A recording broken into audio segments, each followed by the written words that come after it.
You're about to hear a favorite from the Faith Middleton Food Schmooze archive. This show originally aired in 2016. I got that sunshine in my pocket, got that good soul in my feet. I feel that hot blood in my body when it drops. Ooh, I can't take It's great to have you joining the party on the Faith Middleton Food Schmooze. What a show we have lined up for you. Instant pizza, fabulous topping ideas no matter what you put them on. We have a pizza wine. My food buddies are here, Robin Doyen-Aiken, Chris Prosperi, and Alex Province. And you, as you listen to the show. Hey, everybody. Hey. Oh, this is the fun part. We're going to get right to the action. I had another one of my wild ideas. Late at night, I have to add. My phone went beep. Oh, it's Faith. Okay. So here was the thought.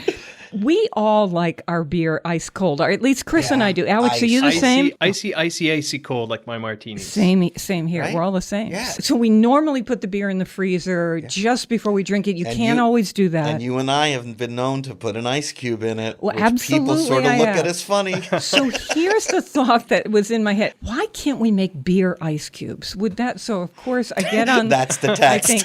I think who's awake? I know Chris is awake, and he's an engineer. He's going to know the answer to this. So we're going to tell you what happens. In fact, we're going to do this right now. Alex has the bottle in hand, and by the way, yes, just to prove it, by the way, here's what we did. We poured beer into an ice cube tray. Chris did this for us. A normal household ice cube tray, 16 cubes. And the funniest part is it fit a perfect 12-ounce beer. Okay. Like it was made for it. So here we have it. And so I'm going to just twist the tray. Yeah. These cubes are frozen solid. So in goes one. I don't know if you can hear that. Oh, yeah. In I goes like another. it. Oh, it's so... You're going to put three I'm in going to there. put three in there. But really, I think two would do. They freeze solid, so that's fantastic. Mm-hmm. And then, Alex, you're going to give us this beer. By the way, we thought, let's try a gluten-free beer. We've talked to you about the Spanish company and a couple of others. This is now the best gluten-free beer, I think, at least that I know of, on the market. It's New Belgium. You could say gluttony or gluttony. And it's crafted to remove gluten. It is golden ale. It's fabulous. You would not know if I didn't tell you that this was gluten-free. Yeah. It's a gorgeous Belgian ale. So good. So we've got these beer ice cubes in the glass. Alex, let me pass that over to you. Pour that in so we can see how this works. We love our sound effects on the show. Okay, that's good. That's this the perfect beer. Look at that. Look at the head on that too. It's so the beautiful. head, plus we have the cubes in here. Is this great? We're going to post this. We've got a video of this. Our buddy Nolan Rich from the media department at Quinnipiac University joined us on the show, helped us with some production assistance. He's shot this video for us of us trying this. So thank you, Nolan. And let's take a sip. Ice cold beer. It works. It Right? is so fabulous. And you noticed another plus for making these, and that's because you're freezing something that's carbonated. It doesn't freeze rock solid. That you could actually take these cubes and take a fork and sort of shave it. Beer shaving. Yeah. So in Hawaii, shave ice. Yeah. Those shaved ice drinks in Hawaii usually have a lot of sugar in them. This is obviously without sugar, but is a fabulous. It's like you could have at the end of your beer. I can see this is going to last so long, but at the end you've got beer slush, ice cold. On a hot day? You just want to avoid a headache. That's the only thing. I love it. This works. Look on Facebook or go to our site. You will see a video of this at foodschmooze.org or on Facebook, Faith Middleton Food Schmooze. Yeah, so you buy a 6-pack of beer, you take one beer, and you pour it very gently in the tray, and you throw it in your freezer. When it freezes, pop them all out of there, put them in a freezer bag, and for the rest of the week, you have ice-cold beer. Genius. Really, it's fantastic. And this beer is, whether you are gluten-free or not, is fantastic.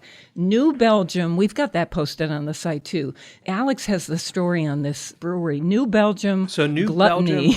New Belgium Brewing Company just started when I started college. It's Kim Jordan and her partner who started it. And they were just this little startup company. And where? In Fort Collins, Colorado. Fort Collins, Colorado. And so this summer, they finally came out to Connecticut. So they just launched their flagship beer. It's called Fat Tire. Has a really cool old-fashioned bicycle with a big white-walled tire on it. And that one has gluten. Yeah. That's an amber ale. But this one is now available in Connecticut too. This I'm gluten-free. buying it. It's so good. This is the best I've ever had. It's very clean and refreshing tasting, right? It's a good summer It's my beer. style of beer. You know how Belgian ales have an echo after you swallow? Have you ever noticed that? That's so beautiful. Still taste it. Yeah. It's so, I don't know what that, Robin, what do you think it is? It's not vanilla. It's like some note that's echoing on my palate. I didn't drink it enough to be able to comment. I still have my thing here, and I can attest to How long? Yes, it's been, I don't know, half an hour maybe that I've had. My ice cube has melted, but my beer is still delicious. Is it cold? Yeah. That's the amazing thing about this. Yes. Did we invent something? Where did you? It just flew popped into my in your head. head. You're like, it's hot today. I want a cold beer. Oh, the beer's not in the freezer. And also, Anthony wasn't here to talk us out of it. Yeah. So.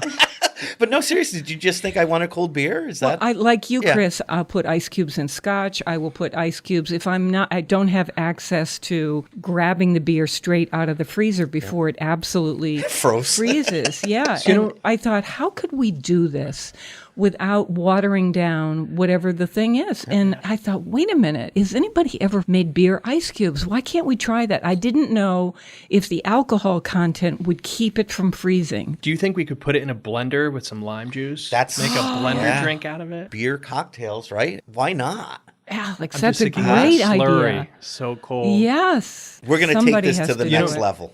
What's interesting is in Spain and other European countries, they'll cut, older people especially, will do a half of beer and then half will be like caseta or like a club soda. Yeah, sure. But I'm wondering if you wanted to make a lower alcohol version, you still want to drink beer, but instead of using the beer, maybe use 7-Up or something. And it would dilute it, a little bit, make it refreshing. Chris, what's the Mexican beer? Michelada. Yeah. Oh, what's that with? So that is tomato, like a V8 type spicy tomato juice and beer. And beer. And sometimes they even put clam juice in it. Do they? Yeah, called clamato juice. Yeah. That one they'll put in there too, and that's really So And you can freeze buy the that in a V8. can Yeah, in Mexican markets, Yeah, right? so you could freeze the V8. V8 or the we clamato could juice make but and a put that fresh in one, there. right? Yeah. Oh, how my much fun gosh. is this? Right?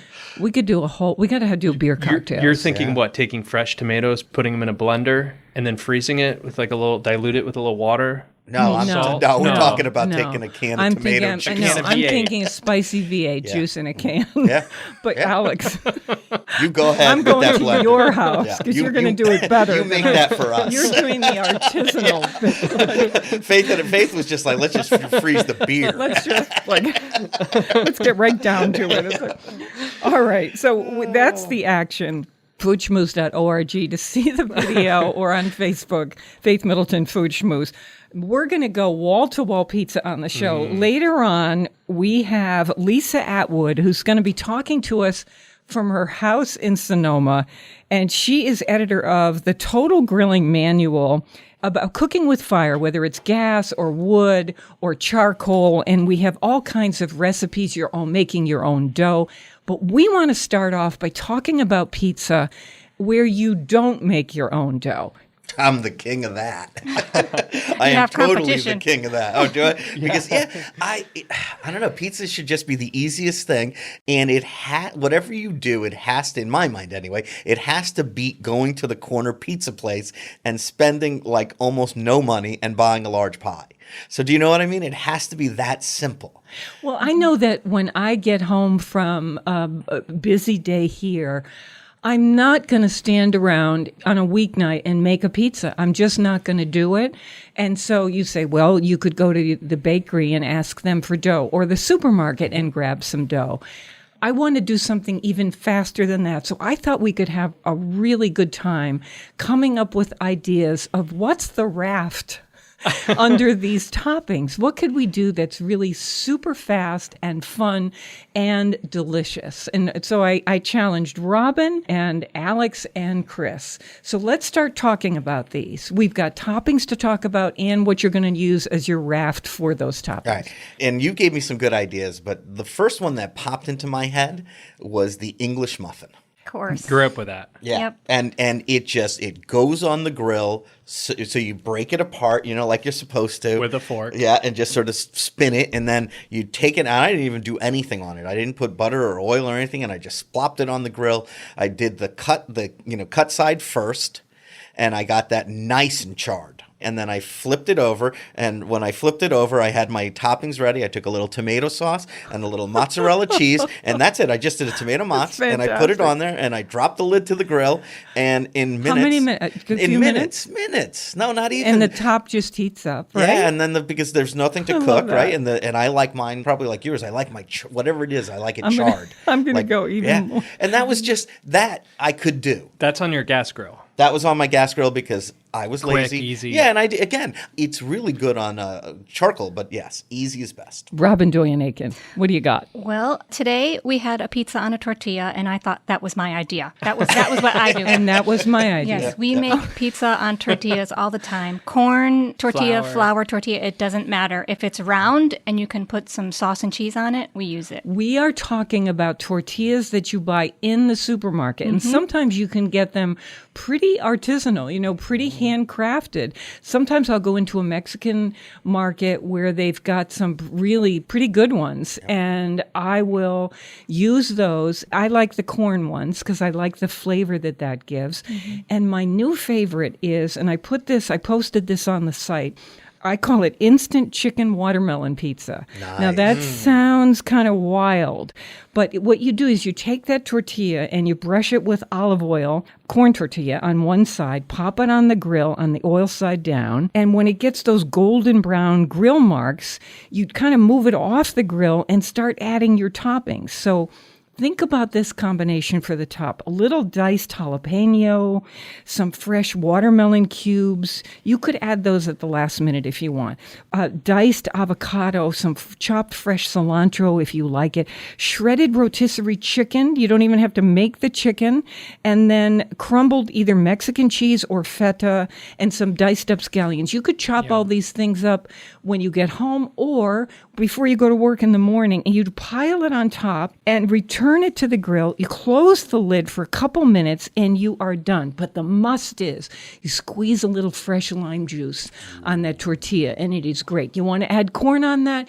Go ahead. That's what Robin does. Corn and tomatoes, right? Black beans too black beans I love. sometimes. Yeah. Good idea. Okay, so there's instant pizza, the tortilla that we all like. Alex, what do you have? So I thought the challenge was at first just any kind of pizza dough. So I was thinking I had leftover sandwich bread. So I went into the, our appliance drawer and I found the panini maker and I'm like, oh, well, that's a no-brainer. White bread, you can make a little pizza pocket.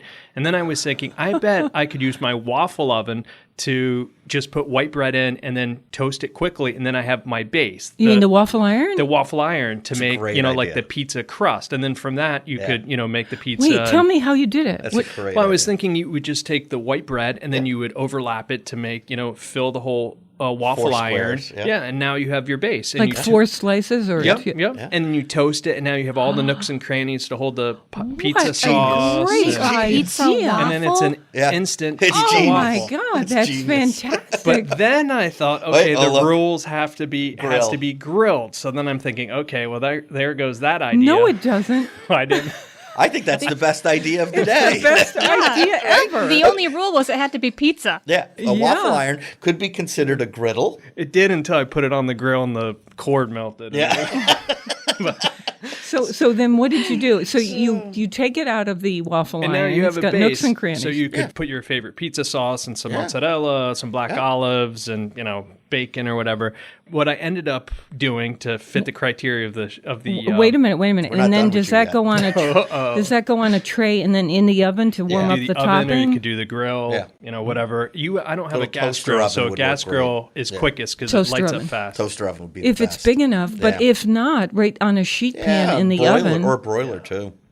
Yeah, because your base is done. You just That have to, is right? You just have to heat your absolutely toppings. a phenomenal And idea. it uses up old bread too. You Yep. know, if you buy a whole loaf and you can't and finish it. not fancy bread, right? Who is not finishing their we're bread? talking white. We're talking American white bread here Yeah, to this make is this work hard- because it No, has to be that's what's sort so of fun. it This has is to be hearty pliable. white bread. It has to be pliable. Yeah, you right? got it. You got it.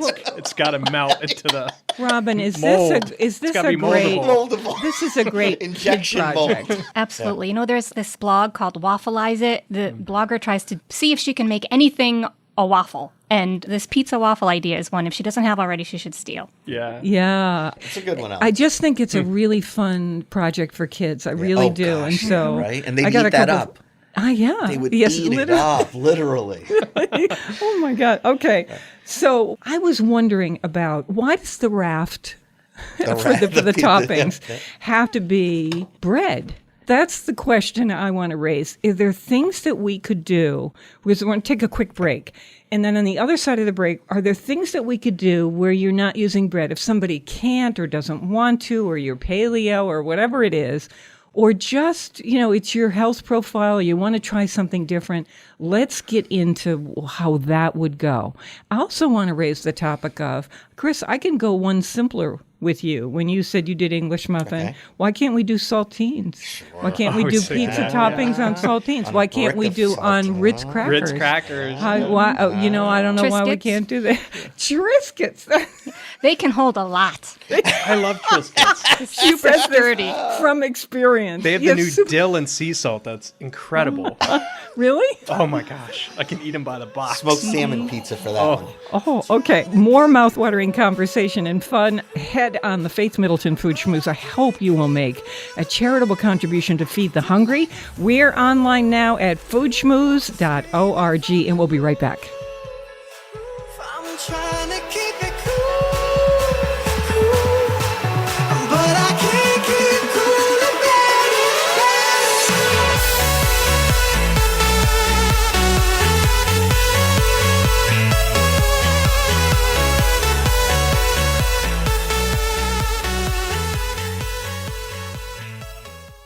You're listening to a rebroadcast of the Faith Middleton Food Schmooze. This show originally aired in 2016. Beans and cornbread. Beans and cornbread. Beans and cornbread. Beans and cornbread had a fight. Beans knocked cornbread out of sight. Cornbread said, now that's all right. Meet me on the corner tomorrow night. I'll be ready.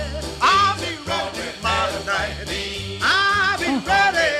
I'll be ready tomorrow night. I'll be ready. I'll be ready tomorrow night. That's what Beans said to cornbread. We do that theme all the time because we do it for the kids and for kids at heart. That would be And me. for us.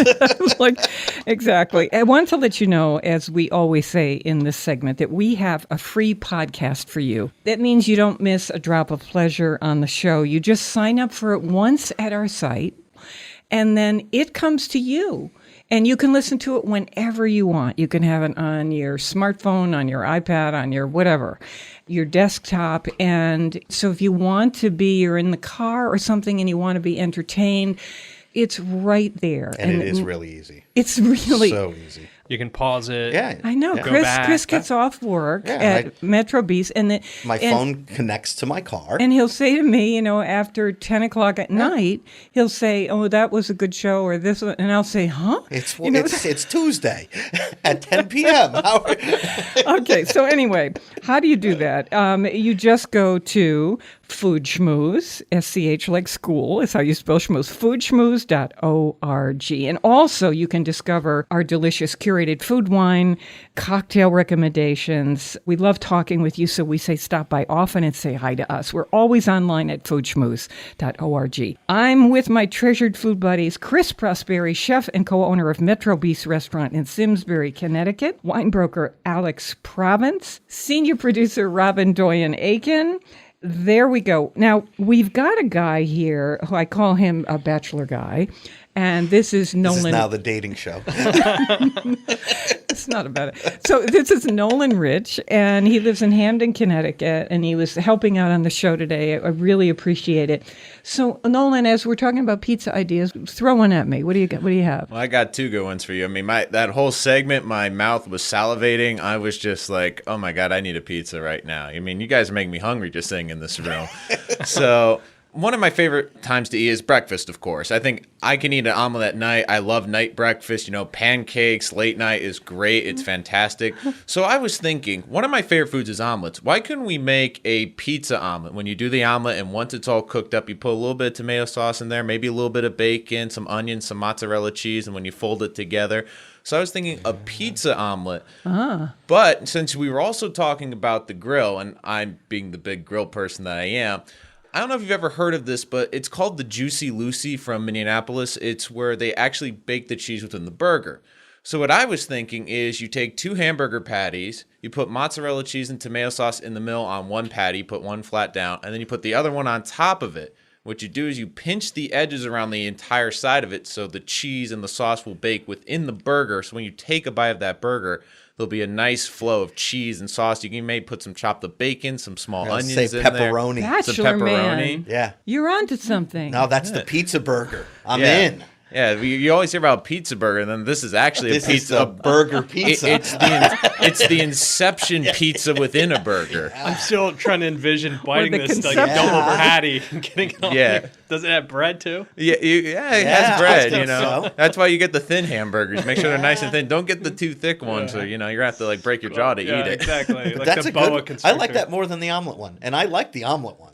But the burger pizza, Well, the omelet sounds or healthy pizza to me. burger, All Yeah. protein, That's it. vegetables. right? It's a man If you- food. Yeah, and if you want to be fancy or healthy, eat a chicken burger pizza burger. That's a good Yeah, idea. but I like well, that idea. Okay, so Nolan's reminding me of remember we had this on the site. This is the James Beard. When he would have a cocktail party on the east end of Long Island in East Hampton, he would make a meatloaf thin.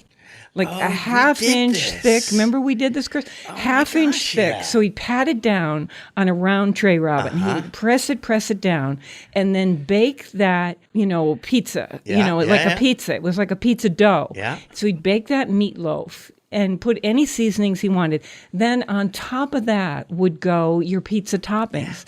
The idea was to serve it cold or room temperature, and it In wedges. slices Yeah. into wedges that you could actually pick up with your hands.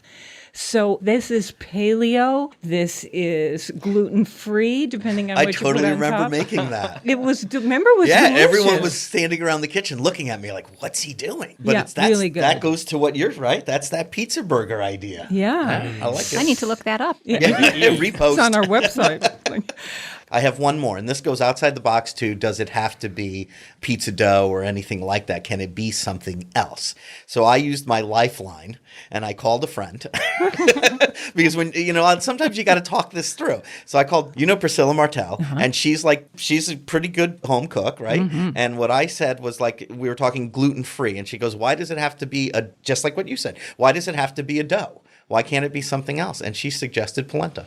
Great. And I thought that was a great idea because you could make the polenta, lay it out in a pan, chill it, and then take that and put it on the grill. Or even waffle iron, actually. You could probably even waffle iron it. And then you could use mashed potatoes too, I bet. I wonder if the waffle iron would give the polenta a crust that would stand up a little bit. I don't know if it would. Do you think? Yeah. Can you put some olive oil to make sure that the olive oil sort of soaks in? Yeah.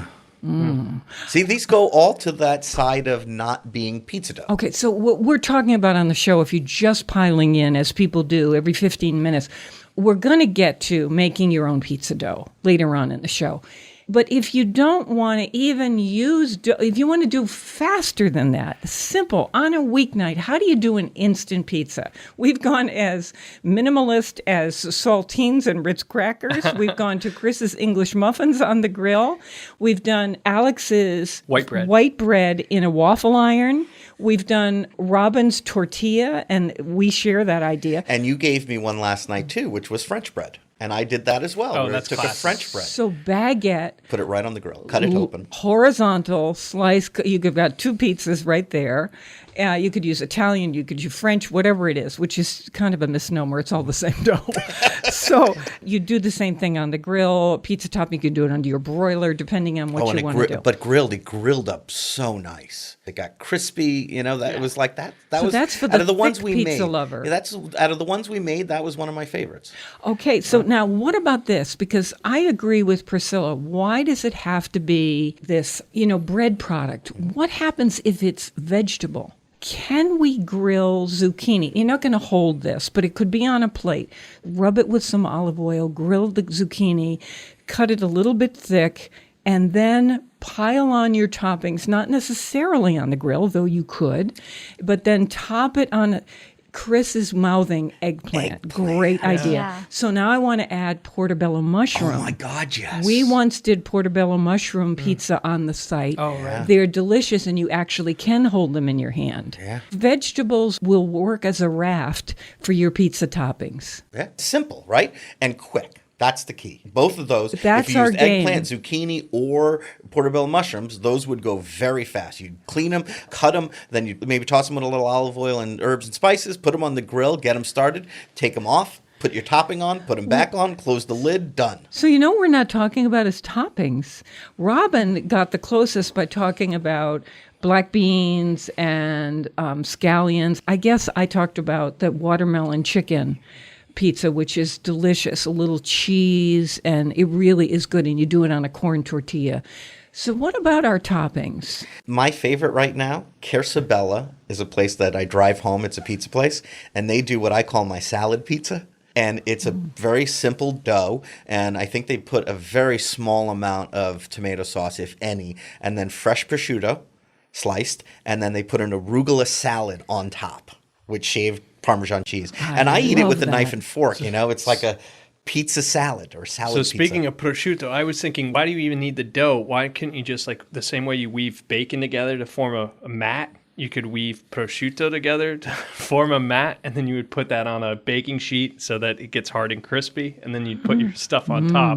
Skip the whole dough part. And as long as it's round, it's a pizza. See? Exactly. How about Or one of what those about the big square pizza? Or I was going to say, what about those big ham steaks that you get in the supermarket? Yep. Could you make a pineapple pizza out of that? With Gruyere? Yeah, well, the the Pineapple would work. The pineapple, the Hawaiian No, pizza no, with I know. you could make it except without the pizza dough. You could just put it on the grilled ham steak. If you take a pineapple and instead of cutting it in circles, I just cut the skin off in the top and bottom and then cut around the core, you end up with a big rectangle. Sure. There you go. And then ham. Could you do a hot dog pizza? Wait till you hear what Alex did. Oh, wait, because we didn't do the biscuit dough that you buy in the refrigerator section, that pop and so Classic. we're going to do that in a second. I just don't want to miss the pizza wine that Alex found for us. Alex is a wine broker, and this is a wine that he represents, and I understand why he does, because it's delicious. And what's the price point on this? About $15? $15. So this is a red that we put in the refrigerator, and it is delicious that way. And I don't mean for just a few minutes. We put it in there Overnight. for Ice cold. really cold, and Yep. it's great. So this is on our website. We took a picture of the label for you, so you can call ahead to your wine store and say, do you have this? They'll get it for you within 24 hours. But go to the foodschmooze.org to find this. It's a Pinot Noir, 2013, La Dauphine Chloe. Perfect. Yeah. So what was neat is I think this will appeal to both people who drink American Pinot Noir and people who drink French Pinot Noir. It's done in 2 batches. One of the batches is really ripe Pinot Noir, and the other is more sort of austere and slightly dry. And then they blend the two together, and it's a third oaked, in French barrel. And so you end up with this it's full-bodied, it's rich, it's, not sweet, it's classic Pinot Noir, but for $15, it's really hard to buy French Pinot Noir for that price. It's grown in the south of France, and they grow it on a mountainside, so that's what allows them to sort of keep its freshness. And, it's a pretty name, La Dauphine Chloe, but just hard to spell. Don't ask me to spell it. So if you're going to somebody's house for dinner and you want to bring a wine for them, reds are so, we've been talking about pizza on the grill. I would have this also. It's Pinot Noir with grilled chicken, with vegetables. I don't care. It's Salmon. terrific. So it's the Dauphine, La Dauphine Chloe, Chloe, but it's on our website, foodschmooze.org. And you know how we're always trying to figure out how to incentivize people to open a bottle when you go to their house. If you bring it already cold, already dewy and sort of condensing on the outside, then, it's sort of implied, hey, this is ready. I've chilled it for us, ready to go. And I want to put my vote in for the chilled red wine. It's so good. That's how I have it all summer long. With pizza, it was spot on. I'll have it with anything in the summer if it's a light it's so red. much more refreshing. But let's get back to pizza because All right, so I want to hear the Alex, rest of his topping story because it was just wild, where man. his mind goes. Matt This is on our website, by the way. So once I got the assignment right, and then I realized it had to be grilled, so then I'm thinking, all right, back to the drawing board. And then Matt comes home, and I explain what I'm going to do, and he tries to talk me out of it every which way. So he's already ordered pizza from the restaurant down the street. So I'm like, you're missing the point. You'll know why. I found a can of like Pillsbury biscuit, Southern biscuit stuff in the refrigerator, and this was left over from vacation, and I thought it'd be fun on a cold sailboat to make biscuits. And then I had a can of Hormel chili just in the cupboard, in case we have a hurricane. Pre-made chili. Something. No, I love this. So I'm thinking, well, if I do cast iron, that'll allow me to put it in the on the grill. I only have a wood grill, so it's lump charcoal. And so I'm thinking cast iron, biscuits, chili. And Matt's like, do chili and biscuits even go together? I'm like, of course they do. Like, it's classic. So then I can't find any mozzarella, but I have the 4 Mexican cheese in a bag. Even and then better. I have sour cream. I have fresh cilantro outside. So I take the cast iron, I oil it. I build a fire, lump charcoal, I smoke some mesquite, I put the biscuits in, and then I'm thinking, I need could just use I need a charcoal pepperoni. grill. Okay, go ahead. I need pepperoni, but I have hot dogs. I have like really good, Hormel, vacation again. hot dogs. Yeah, so Matt's like, well, slice them at an angle, make them pretty. It'll make them taste better. You'll see the picture of this on our website. So first goes the biscuits, and it completely fills the cast iron. Then I put the chili on top, and then You haven't cooked it yet. Nope. And then I put the sliced hot dogs, and then that goes onto the grill. And the instructions say to cook the biscuits for 20 minutes. So I cook it for 10. Then I take it off, and then I put all the cheese on, and then I put it back, and then all of a sudden the cheese has formed this, like it's melted and it's crusty on the outside and it's dripping down the sides. Matt still thinks you're crazy, by the way. No, he's still at this point. But did he eat it? So I bring it inside now, and then I take some really sharp cheddar cheese. I put some really fresh sour cream. I put some nice cilantro on top, and now all of a sudden Matt starts eating, and he's like, this is actually really good. So he's in love with it. I think you made nachos. Chili hot dog pizza. He invented the chili seriously. hot dog Chili dog pizza. Matt's Chili dog favorite pizza. food group are nachos. You did. You invented chili dog pizza. There you go. Alex's chili dog pizza. Available every Wednesday night at Alex's house from now on. Stop by. I suspect it's high in calories, but it was actually very comforting and very fun to eat. And it sort of broke even into a triangle just serendipitously. So All right. So if you go was meant to be. if you go to our website, you will see our idea for freezing beer in an ice cube tray and making beer cubes to put in your mug of beer. It's awesome. You'll see the gluten-free beer that we think is the best on the market, our pizza wine or any red wine for in the refrigerator, and all kinds of ideas in this show. On the other side of this break, we're going to talk with Lisa Atwood in Sonoma, who is editor of the Total Grilling Manual. This is for people who want to make their own pizza dough, plus creative s'mores like you can't believe, and peaches on the grill. All that coming your way. We love the local. Please support your local food growers and food makers. And for on-demand podcast delivery of the Food Schmooze Party every week, to find our curated recommendations, our streaming videos, we're always online talking with you at foodschmooze.org. More delicious conversation after this quick break. Stay with us. Do what you do, say what you say. You gotta rock it your own way, own way. Give what you give, day after day. You gotta rock it your own way, own way. You can do karate on your first date. You can dip in the jacuzzi in your roller skates. Rock out to this song when no one else sees. Order 500,000 people on the TV. You're listening to a rebroadcast of the Faith Middleton Food Schmooze. This show originally aired in 2016. Good morning, good night. I wake up at twilight. It's gonna be alright. We don't even have to try. It's always a good time. This is the Food Schmooze Party, offering the richness of life and coming to you in Connecticut, Rhode Island, Massachusetts, and New York, including Westchester County, the East End of Long Island, and the Hamptons.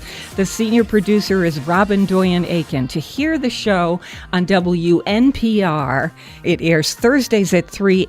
Podcasts and our curated recommendations are always online at foodschmooze.org. Of course, you can talk with us on Facebook, too. If you want to talk about your favorite way to do pizza in your yard, we would love to know. We're interested in your topping ideas. Search Faith Middleton Food Schmooze on Facebook. Here we go to Lisa Atwood, who has edited this book, The Total Grilling Manual, 264 Essentials for Cooking with Fire. If you, like me, love to cook over an open fire, what a great thing to do. You can do pizza that way. You can do a million things that way. Let me tell you about Lisa. Lisa Cheney Atwood, as her book says, spent her formative moments in her childhood at the elbow of her father in a halo of charbroil grill heat. Her first grill was a 14-inch Smoky Joe, and then lots and lots of grills after that. She is one of our grill masters.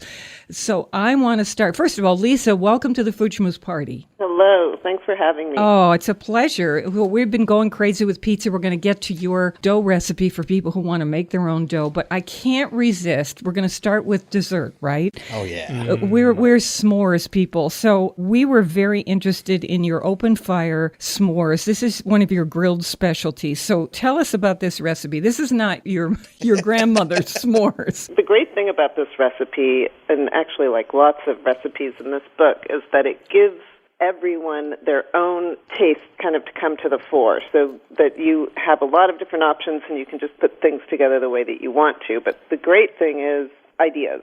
So when we're talking s'mores, we're thinking, it starts with a marshmallow, and we give you all kinds of ideas on how best to toast it. And of course, it's all about sort of the low heat that really builds up that caramelized crust on the marshmallow without making it turn into an inferno. Can I just jump in? Because that's what happened to us recently.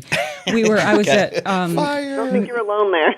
Yeah. So I was at Marianne Weil and Diane Bratcher's on the North Fork of Long Island, and after dinner, we went outside and sat by a fire. It was a little chill in the air that night, and immediately I burned my marshmallow.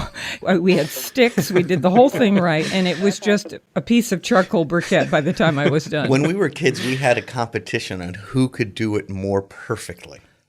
Like the perfect golden. So, Lisa, you're saying you want to be in the low heat section of the fire. Exactly. The great thing about s'mores is it's perfectly timed for the rest of your meal. So if you're sitting by the campfire having your dinner and it burns down, then it's those coals at the end of your meal that you want to capture. So you put your marshmallow close down low next to the coals, not next to the flame. That's where you're going to get the best heat. Okay, your ideas for the cookies. Of course, everybody knows the graham cracker, but you start to have fun with this. Tell me about some other options. I mean, there's a million different options. My favorite of late is to find a really good, soft, large ginger cookie, and then top it with a little smear of lemon curd, and then a nicely caramelized toasted marshmallow on top. You squeeze that all together, and it is amazing. Wow. Okay, I can see that. It's like a meringue. Yeah. Yeah. But there's some people, and my kids especially, they really need to have chocolate. So for them, it's about Reese's peanut butter cups. And another thing that we found recently that works really well are those really thin, girdly chocolate squares. Some of them have caramel inside, some are minted. And if you put that on top of a graham cracker or on top of a chocolate wafer and you put it on the grill rack and just let it get melted and then put a marshmallow on top of that, that's another favorite. So Lisa is giving you ideas here. By the way, we have her s'mores recipe on our site, foodschmooze.org, and information about her book, Total Grilling Manual. So you'll find the recipe there and her ideas. Nutella can be involved. The whole thing is to just use your imagination, Exactly. have fun with your friends or your family. Okay, so let's talk about doing pizza on the grill. For your pizza topping, what do you like to do? What's your favorite method? Do you use a stone? We actually are lucky enough to have one of those ceramic, like a Komodo-style grill. Yeah. We've done this on our gas grill, too, and the great thing about grilled pizza is that you can get a grill, even a gas grill, much hotter than you're ever going to get your oven. So my regular gas grill will go up to 700 degrees. I could never, obviously, get my oven up to 700 degrees. And with pizza, it's really all about the heat. If you think about one of those really nice wood-fired pizza ovens, those things get really hot, but not everyone obviously can afford one of those pizza ovens. So the grill is really the next best thing. When we use either when we're using our smoker or when we're using our gas grill, we get it really, really hot first. And for a gas grill, that means that I'm preheating for probably 20 minutes before I ever start the process. For our smoker, we have a footed pizza plate that goes on the grill, and then we put a pizza stone on top of that just to kind of give it a little bit of buffer and so we don't burn our crust. And same thing true of the gas grill. We use 2 pizza stones, and I've just kind of done that by trial and error. Very interesting. I see that there's raised stones, too, that are on a metal frame, and there's pizza oven boxes you can put on the grill that are completely surrounded inside by kind of a ceramic box where you can slide in the pizza. And then there's the kettle grill pizza frames that I've seen in a lot of hardware stores where it's the same thing where it kind of, for a kettle grill, it'll raise up the top and it kind of captures the heat in there. Do you have a favorite topping of the moment? What's your go-to right now? Shaved broccoli. Nice. Yeah. I really like shaved broccoli. I really love radicchio. I like those kinds of vegetables that become sweeter when they're a little bit charred. That's a good one, if too. you put a little bit of shaved broccoli on there and you get it nice and charred and you put some chili flakes and fresh mozzarella, to me, that's perfection. I think that people are kind of shorting the olive oil. At the end, I love to do an extra top drizzle. Me too, yes.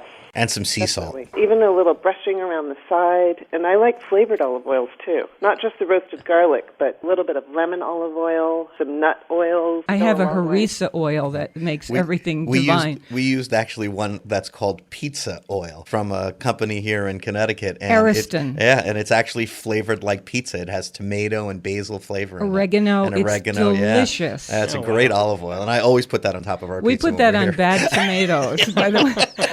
Okay. I've got to come back to dessert with you for a second. Grilled peaches with butter rum sauce.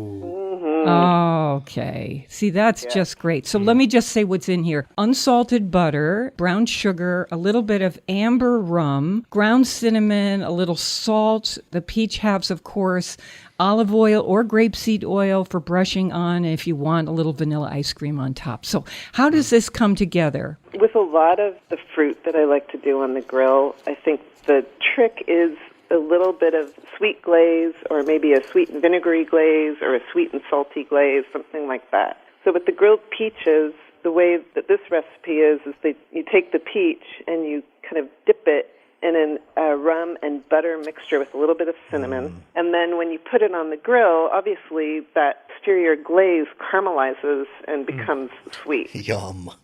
Yeah, isn't that good? And it gets, of course, nice and gushy, too, which really helps. Yeah, so this is Lisa Atwood. She's edited this book, Total Grilling Manual. These are essentials for cooking with fire, whether you have charcoal or gas or even wood fire. Lots and lots of recipes for throughout the day. There's a really fun section about cooking on sticks, even skewering a whole fish and putting it over the fire.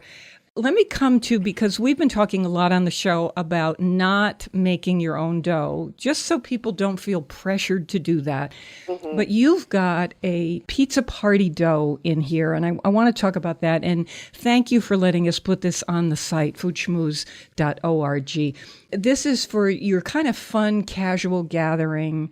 So your recipe is lukewarm water, a couple packages of active dry yeast, a little salt, that's key, some olive oil, and all-purpose flour. So this one's not gluten-free, but you can use einkorn flour if you make it very wet to make a great substitution. But go ahead, tell me about your pizza party dough. This is a pretty basic dough. It really is. But the great thing about this dough recipe is it makes enough dough for a party of about 8. It's really easy to make ahead, and it's easy to freeze and bring to room temperature so that it's kind of a quick remedy for getting a party together. And what we like to do, I live in Sonoma, where outdoor cooking and outdoor pizza parties are a pretty common event. And what we usually do is we just get together a bunch of different toppings and really give people ideas just by what we supply. Everyone will get their own ball of dough, or they roll it out, and we supply the pizza peels, and everyone takes turns on the grill. So what's the address? Book your flight now. Is there property for They're gonna sale have to come out. on your street? Is really what I want to. Is that a dreamy description of a party in Sonoma? I'm always watching shows with TV chefs who live in Sonoma. The open air, the picnic table, the long, usually French table that's sitting out in a field. Is it like that where you are? Actually, yes. Oh, you're so lucky. I know, we're pretty lucky. The great thing about Sonoma, and it's anywhere, is just outdoor cooking is key. We like to be outside, and that's what's great about grill parties. Let me ask you this. There's usually a designated griller in the family, and through trial and error, that person gets the feel of it. If you're new to it, can you give people courage about starting out, not making a lot of mistakes? What would you say? I would say less is more. And also there are no mistakes. Anything that you do is going to be great. Even if you burn something, you take it off. If you find out you don't like an ingredient, you try something new the next time. Experimenting is key. Exactly. And, there's different ways of cooking a pizza, too. And in the book, we have a couple different ones. Some, you can slide your pizza on and flip it over, grill it like a piece of flatbread right on the grill over direct heat, or you can go the indirect route and put it on a pizza stone. And it really comes down to personal preference. The pizza dough that we give is really a good basic one, and as long as you don't overwork it while you're putting the toppings on, you're going to be fine. So explain what you mean by that. Well, pizza dough, like most doughs that are yeast doughs, have gluten. And if you're really kneading it and tossing it in the air and doing all that kind of stuff with your pizza dough, it's going to end up getting a little bit tough. Yeah. So And when chewy. I say less is more, that's really comes down to the pizza dough procedure. Whereas if all you do is have your ball of dough and you just pat it out lightly into a round, that's perfect. You don't really need to do more than that. So this is where people get intimidated and they think, well, how do I know? What do I do if they've never done it before? Whether they're making the dough or store-bought dough, or you've convinced your pizza shop to give you dough. Yeah. So Chris, what would you say in terms of how do you know? Same thing that she's saying. You don't have to worry about it. If you make it too thick, it's still edible. If you make it too thin, you can still eat it. Right? And just go with it. And the more you do it, the more comfortable you get at doing it. And then you can start seeing, the last time it was really thick. Maybe I'll pat it out a little bit more. What do you do if you tear it? I just patch it, right? Patch it. Yeah. Or, tear can taste good, too. It just gets a little bit more crusty. No. I think we put too much weight on everything coming out perfect. Life isn't like that. Exactly. You brush it with a good olive oil. You sprinkle it with some good salt. And you really don't need much more than that. Yeah. Well, yeah, a few great ingredients on the top, and how fabulous. It just tastes delicious because it's been cooked outside, and it has the smoke and the flavor of the grill, the seasoning that's on the grill grate. Oh, and summer is the time, right? I'm because hungry. your best ingredients are available now. Exactly. Yeah. Well, what a treat. And thank you again for allowing us to put some of your recipes up here. We had a great time with your recipes in the book. And by the way, I wish we'd gotten a minute to do the grilled cheese sandwich, even using a stick over a fire. talked about cooking with a stick. I know. It's like it's a whole thing. Topic. It's just like a whole other thing. We could do a show on cooking with a stick.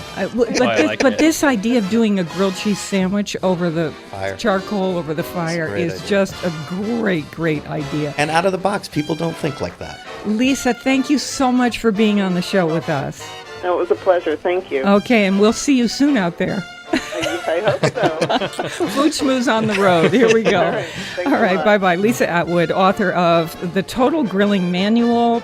In New Haven, I'm Faith Middleton. Never eat more than you can lift.